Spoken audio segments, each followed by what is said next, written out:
Jhon Duran might just be the GOAT of bag chasing. Meanwhile, Ronaldo ends his strike with the Saudi Pro League. Dyche could become Forest's third managerial casualty in 5 months. And this horrific incident has rocked Australian football. This is DMAC Daily. Colombia, tick. USA, tick. England, tick. Saudi Arabia, tick. Turkey, tick. And now Russia, tick. All at the remarkable age of 22. Jhon Duran is speedrunning his career like no other. For me, he's like the Lamine Yamal of Hulks. Does that analogy make any sense to you? Like, on one hand, I'm genuinely impressed by this achievement. You have to be a unique individual to pull this off. But at the same time, this guy's career is becoming rather unserious because he's already gone from being a Premier League teenage sensation that was lighting it up in the Champions League against Bayern Munich, one of the hottest properties in world football heading into 2025. And now, 1 year later, you've just joined Zenit St. Petersburg on loan off the back of 2 peculiar moves. Don't get me wrong, I'm all for footballers securing the bag. Finances dictate most people's career trajectory, and a footballer's career is very short after all. But like, what's the plan here? Are you just a travel enthusiast cosplaying as a footballer? I only kid, Duran is actually a very talented footballer, strong, technical, a good finisher, and full of self-belief. He kind of has that Balotelli vibe, unapologetic and a bit of a loose cannon at times, yet capable of the spectacular. But the reality is that he has a track record of becoming unsettled quickly. At Villa,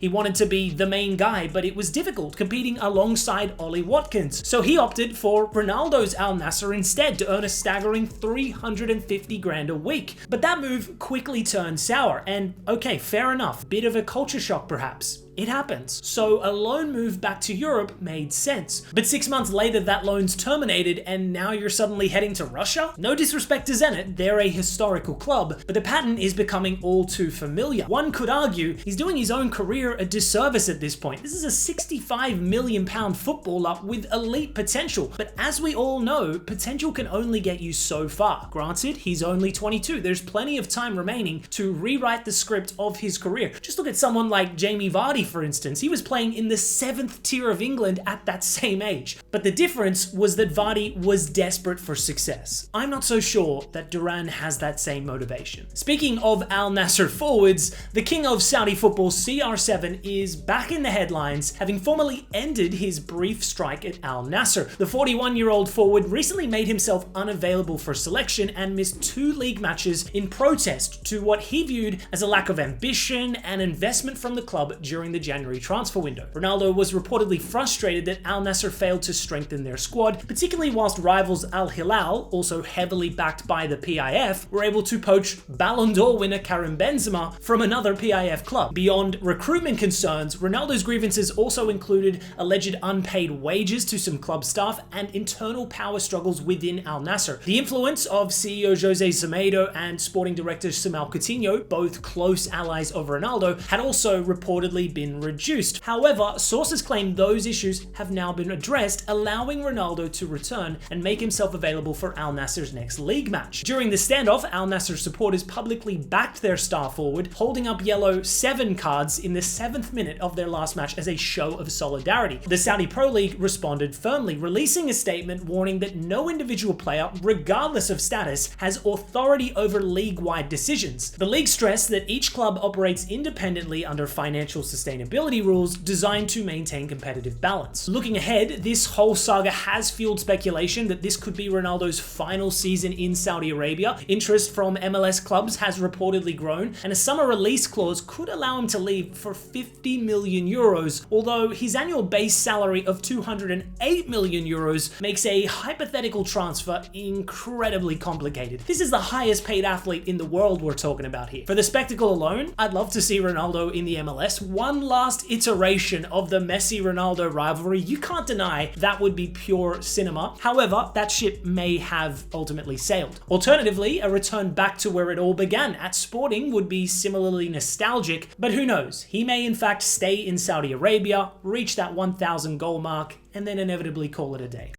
Moving to the Premier League, and the managerial merry-go-round at Nottingham Forest is truly ridiculous because it's now being reported that Sean Dyche could face the sack if his team is unable to beat Wolves in 2 days' time. I cannot emphasize enough just how absurd that is and how turbulent this entire season has been for Forest. Owner Marinakis has a bit of a reputation for being somewhat reactionary, bordering on completely unhinged. Let's take a look at why so many people seem to believe this. Starting with Nuno Espirito Santo, the former manager of Forest. Now, under his leadership, he transformed the club from relegation battlers into a genuinely competitive Premier League side, culminating in Forest securing a return to European football for the first time in 30 years. So you best believe the fans love this guy at the helm. Yet, despite that success, internal tensions reportedly began to unravel the project at the start of this season, leading to Forest's ownership making the shocking decision to sack him. What followed next was as radical of a gamble as you're ever likely to see. Forest replaced Nuno with Ange Postecoglou, a man whose philosophy was diametrically opposed to Nuno's. Now, there's a lot of opinions to be had of the Aussies' managerial prowess in general. No slander will be tolerated here. But one thing we can all probably agree on is that Ange's football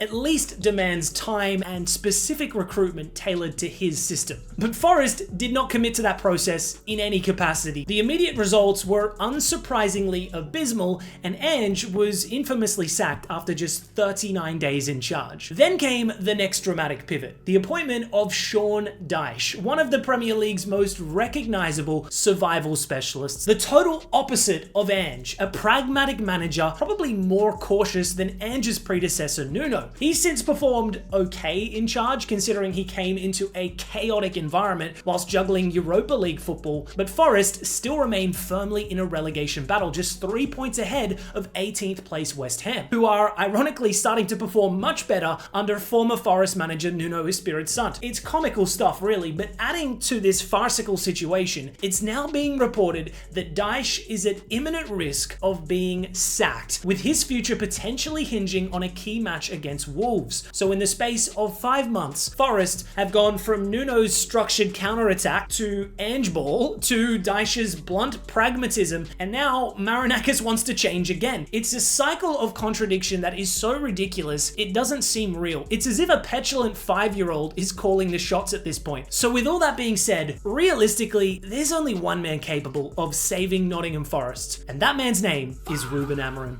Switching gears to a story that has shocked Australian football to its core. Match day 1 of the National Premier League New South Wales saw Spirit FC take on the Sutherland Sharks. It was during this contest that a horrific off-the-ball incident took place and quickly went viral on social media. The clip itself shows Spirit forward Callum Keeley violently stamping on the ankle of Sharks defender Jamie Prosevsky. Adding to the drama, Prosevsky actually played for Spirit last season, winning them a premiership before transferring to Sutherland, whereas this was Keeley's debut in the NPL for Spirit. Following the incident, Keeley was actually shown a second yellow, not a straight red for violent conduct, but before you slander the ref, you have to understand the NPL doesn't have access to VAR. Thankfully, this footage was recorded though, otherwise this act probably would have received minimal punishment. Now, the backlash for this incident has been widespread condemnation. One of Australia's leading voices, Robbie Slater, spoke out calling it a disgusting and cowardly act. Speaking with Code Sports, he demanded accountability, stating it could have ended his career. It's assault. If you do that off the pitch, you'd get arrested. Now, Spirit FC have since released a club statement standing down their player from all activities until Football New South Wales judicial process is complete. Now, in terms of the potential bans Healy's facing, one way or another, it's going to be substantial. Assaulting a match official can result in a 2-year to life ban, whilst player-on-player assault is determined via the Football New South Wales Disciplinary Committee. Punishments can range from a long-term or potential lifetime ban from the sport within Australia. Now, I'm no match official, but I do firmly believe that beyond football, this guy should be facing criminal action. Like Robbie Slater said, if this was off the pitch, you're getting arrested and charged. A football pitch should not absolve you of this same reality. And I've played football in this country for over 20 years. Stuff like this happens all too often in the men's game here. This kind of thuggery is disturbingly commonplace. In this instance, I'm shocked the victim's ankle wasn't broken. It is truly one of the most reprehensible acts I've ever seen from a footballer. But that's my opinion. What's your take on this situation? Let me know in the comments below. Anyways, guys, that's all for today's DMAC Daily. Thanks so much for tuning in, and I'll see you tomorrow.